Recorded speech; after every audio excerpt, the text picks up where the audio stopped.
Hello everyone, my name is Nimish and today I have decided to make a video on gantry girder topic.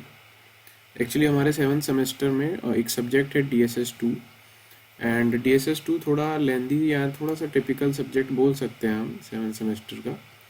तो मैंने decide किया है कि हाँ कुछ जो टॉपिक्स हैं जो लेंदी हैं या maybe can sound tough to some students, तो उनके लिए वीडियो बनाई जाए जिससे कि चीज़ें सिंपल हो जाएं सबके लिए और सभी अच्छे मार्क्स लेके आ पाए। तो उन उसमें से ही एक टॉपिक है गैंट्री गर्डर, उस पर हम आज बात करेंगे। पहले इसकी बेसिक समझ लेंगे कि गैंट्री गर्डर क्या होता है, थोड़ी सी थ्योरी देख लेंगे, डिज़ाइन स्टेप्स देख के हम न्यूमेरिकल के ऊपर प्रोसीड करेंगे। तो स्टार्ट करते हैं गैंट्री गर्डर से और बेसिक समझते हैं इसका। तो स्टार्ट करते हैं, जैसे कि गैंट्री गर्डर नाम से समझ आ रहा है। तो क्या होता है ना, एक इंडस्ट्रियल बिल्डिंग होती है, जैसे ये एक इंडस्ट्रियल बिल्डिंग है और उस पर कुछ कॉलम्स हैं। एक्चुअली ये जो पार्ट है इसे कॉलम ब्रैकेट बोला जाता है। बता देता हूँ, हम पढ़ेंगे इनको कि क्या होती हैं ये। तो ये जो कॉलम ब्रैकेट्स हैं आप देख सकते हैं, इस पे एक आई तरह का फ्रेम लगा हुआ है। थोड़ा मैं जूम करूँ इसको तो हाँ, तो ये एक आई शेप्ड फ्रेम है और उसके ऊपर कुछ मटेरियल सपोर्टेड है। इधर भी आई है, उसके ऊपर मटेरियल सपोर्टेड है। और अगर हम देखें तो यहाँ पे एक पूरा ये एक सेटअप है, इसे बोल रहे हैं क्रेन गर्डर। तो एक कॉलम है, कॉलम के ऊपर यहाँ आई बीम सेटअप किया गया है, उसके ऊपर रेल्स, इसको बोलते हैं रेल्स, रेल सेटअप की गई हैं और उसके ऊपर पूरा एक गर्डर सेट किया गया है। और इस गर्डर में भी कैबिन दिया गया है, ट्रॉली दी गई है। इसको समझते हैं कि क्या है ये सिनेरियो, क्या है इसका।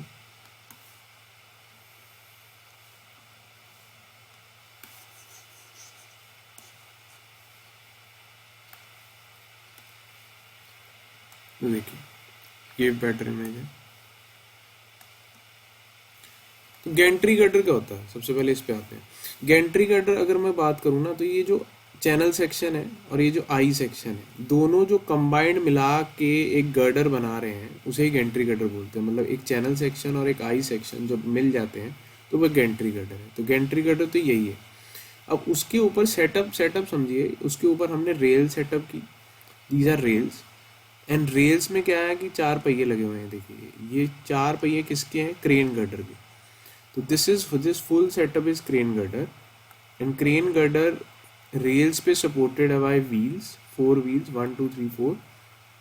और ये जो व्हील्स है, ये व्हील्स का लोड रेल्स पे आ रहा है और रेल्स का सारा लोड कौन ले रहा है, गैंट्री गर्डर। यानी कि गैंट्री गर्डर क्या कर रहा है, जो ये क्रेन गर्डर है जो सबसे ऊपर है, उसका जो जो भी व्हील से लोड आ रहा है रेल्स पे, वो सारा लोड कौन ले रहा है, गैंट्री गर्डर ले रहा है। ठीक है। अब क्रेन गर्डर के भी ऊपर देखिए यहाँ पे 4 व्हील्स लगे हुए हैं, यानी कि यहाँ पे एक क्रैब बना हुआ है, एक मूविंग आइटम बनी हुई है जो कि इस दिशा में और इस दिशा में जा रहा है।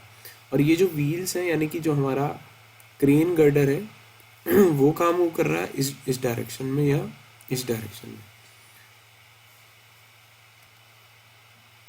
और इस क्रैब पे एक हुक लगी हुई है। ये जो हुक है, क्या लिखा है, लिफ्टिंग हुक, यानी कि जितना भी हैवी मटेरियल है वो इस हुक पे हम प्लेस कर रहे हैं और ये जो हुक है वो इस मटेरियल को इस डायरेक्शन में या इस डायरेक्शन में ट्रांसपोर्ट करवा रही है।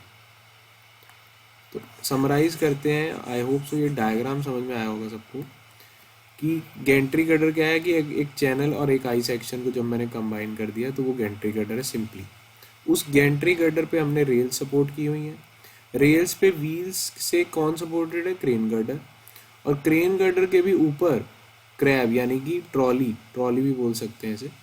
तो ट्रॉली सपोर्टेड है जो कि लेटरली मूव कर रही है। और ये कैसे मूव कर रहा है, लॉन्गिट्यूडनली, समझ रहे हैं। क्रेन गर्डर लॉन्गिट्यूडनली मूव कर रहा है over the rails and crab is moving laterally. ये लेटरली मूव कर रहा है और ये लॉन्गिट्यूडनली मूव कर रहा है। एक डायग्राम, आई होप सो ये आपको समझ आया हो बेसिक ऑफ गैंट्री की, गैंट्री गर्डर होता क्या है।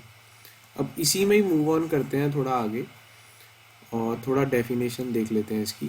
तो Gentry girder is the girder which supports the gantry crane in an industrial building. तो जो ये क्या है, गैंट्री क्रेन, और इस गैंट्री क्रेन को कौन सपोर्ट कर रहा है, हमारा गैंट्री गर्डर। तो गैंट्री गर्डर गैंट्री क्रेन को सपोर्ट कर रहा है। अब ये जो गैंट्री क्रेन्स हैं, इनका क्या काम है, लिफ्टिंग का। और लिफ्टिंग क्या करना, क्या लिफ्ट कर रहे हैं, heavy materials and machinery from one place to another.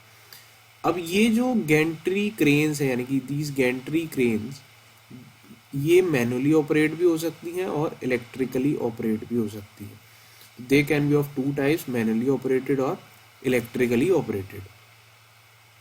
ये जो ट्रस गर्डर है आई शेप का भी हो सकता है या ट्रस गर्डर भी हो सकता है, वो सब चीज़ें इतनी मायने नहीं रख ली, बेसिक स्ट्रक्चर समझ आना चाहिए था, वो अपने को आ गया। और डायरेक्शन ऑफ मूवमेंट भी हमें समझ आ गई कि क्रैब इस तरह से मूव कर रहा है और जो क्रेन गर्डर है वो इस तरह से मूव कर रहा है। तो चलिए आगे बढ़ते हैं और थोड़ा सा और डायग्राम देखते हैं इसमें।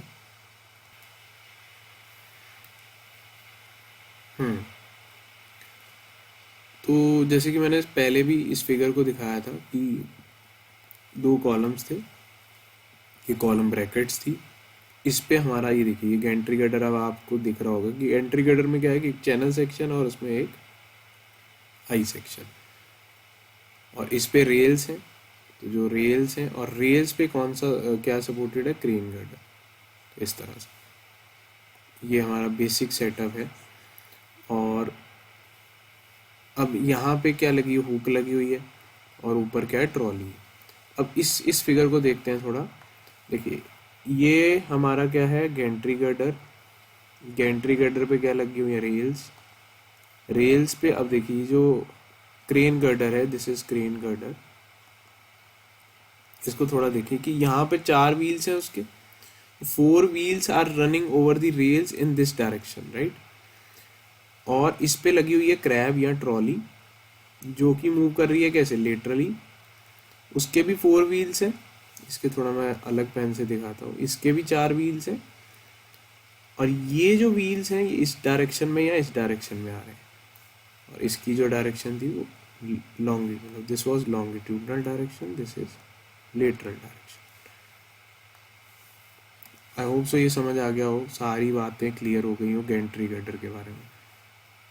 एक एक चीज़ समझा दिया मैंने। ये सब इसलिए देखा है हमने क्योंकि क्वेश्चन में ना यही सब वो बोलता है कि क्रेन क्या है, क्रैब क्या है, स्पैन क्या है उसका, तो हमें देखना पड़ता है। तो एक बार मैंने बता दिया। ये पॉइंट थोड़ा इंपॉर्टेंट है कि gantry girder must be designed as laterally unsupported beam. जब एक चैनल लगा दिया मैंने और एक आई लगा दिया, सॉरी, एक चैनल लगा दिया मैंने और एक आई लगा दिया साथ में, तो क्या होगा, उसको ऑब्वियसली अनसपोर्टेड बीम की तरह ही डिज़ाइन करने वाला हूँ मैं।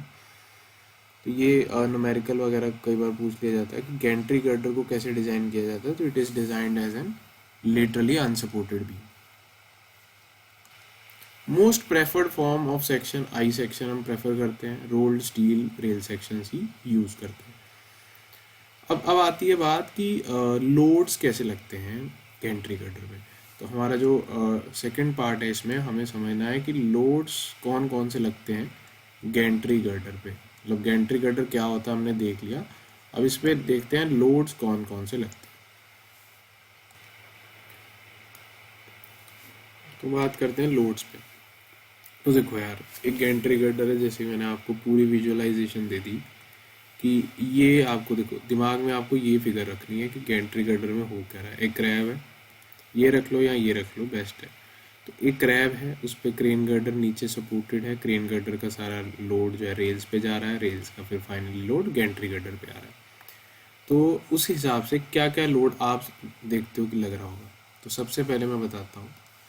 तो सबसे पहले जो लोड लग रहा है भाई, वर्टिकल लोड लग रहा है। वर्टिकल लोड ऑब्वियसली कौन कौन लगा रहा है, अब खुद सोचो वर्टिकल लोड किस किस वजह से लग रहा होगा। तो वर्टिकल लोड अगर मैं बात करूं तो वर्टिकल लोड लग रहा है, एक तो देखो क्रेन गर्डर का खुद का सेल्फ वेट वर्टिकली एक्ट कर रहा है गैंट्री गर्डर पे। क्रैब जो हमारी ट्रॉली है, उस ट्रॉली का सेल्फ वेट भी इधर ही लग रहा है।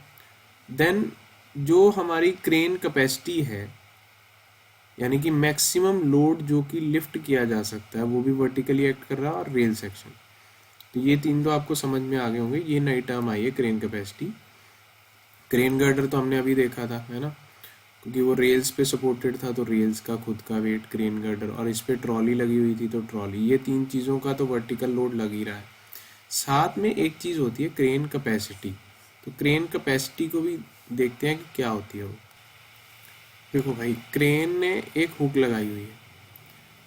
अब हुक पे लोड सस्टेन हो रहा है, यानी कि उस क्रेन की, उस क्रैब की या उस ट्रॉली की कितनी कैपेसिटी है वेट उठाने की, that is called crane capacity. अब ये जो वेट उठाया जा रहा है, इसका लोड अगर वर्टिकली तो लग रहा है, तो ये सारे आ गए वर्टिकल लोड्स में।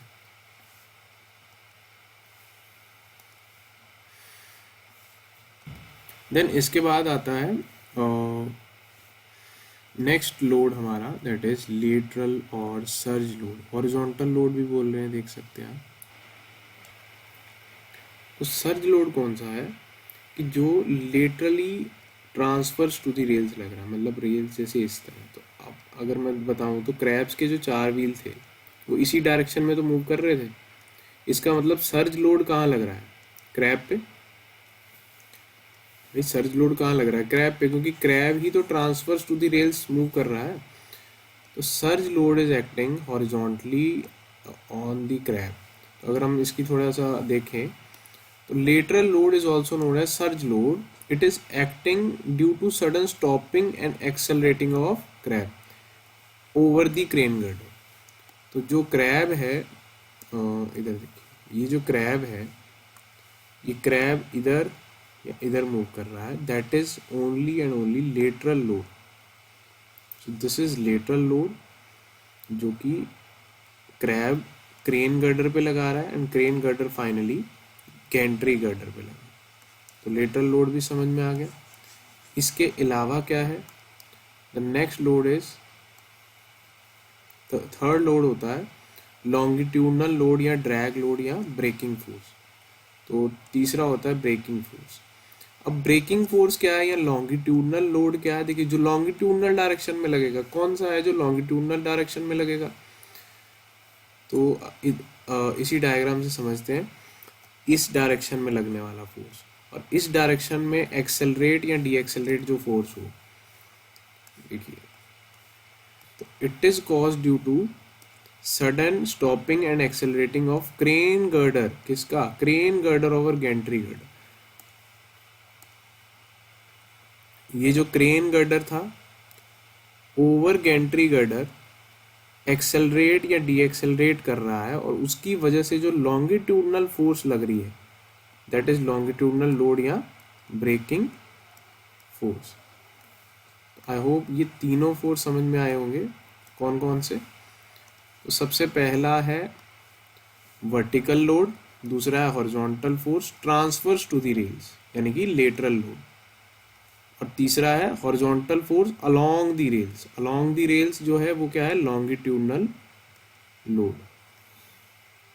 अब इसके कुछ क्राइटेरियाज हैं, और इसके साथ एक और लोड होता है impact load. Now what is impact load? देखिए, ट्रेन जो है, आई एम सॉरी, कि जो इतना हैवी लोड आ रहा है उसकी वजह से वाइब्रेशंस आना या डायनेमिक इफेक्ट्स आना। See, sudden application of brakes to rapidly moving loaded crane, acceleration, de acceleration, vibrations, इनकी वजह से इम्पैक्ट लोड भी आता है। और इम्पैक्ट लोड जो है एडिशनल स्ट्रेसेस कॉज करता है, कहाँ पे? गैंट्री गर्डर पे। तो उसका इफेक्ट भी हमें लेना पड़ता है जब हम गैंट्री गर्डर की डिजाइनिंग करते हैं। अब कितनी ये लोड्स की वैल्यूज ली जाती हैं उस पर हम बात करेंगे।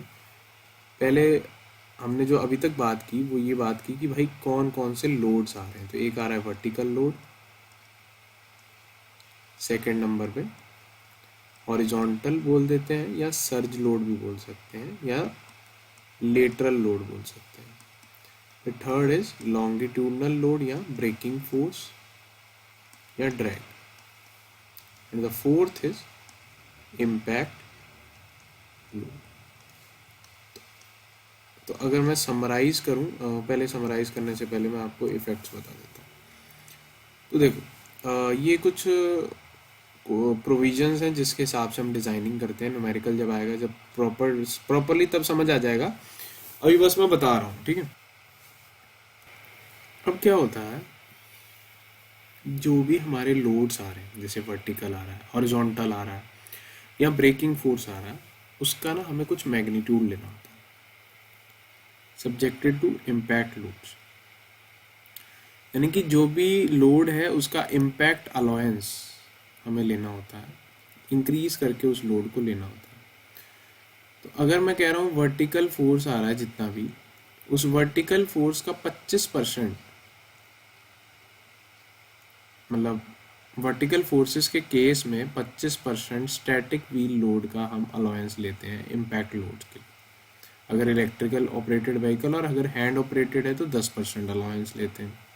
फिर हॉरिजॉन्टल फोर्सेस कैसे निकालते हैं, तो we consider it to be 10% of crab का वेट ऑफ क्रैब प्लस किसका वेट लेते हैं, क्रेन कैपेसिटी। मतलब कि कैपेसिटी क्या थी कि कितना लोड वो सस्टेन कर सकती है, तो इसका क्या करेंगे 10% लेंगे, और ये 10% ही क्या होगा, हॉरिजॉन्टल फोर्स होगा, ठीक है।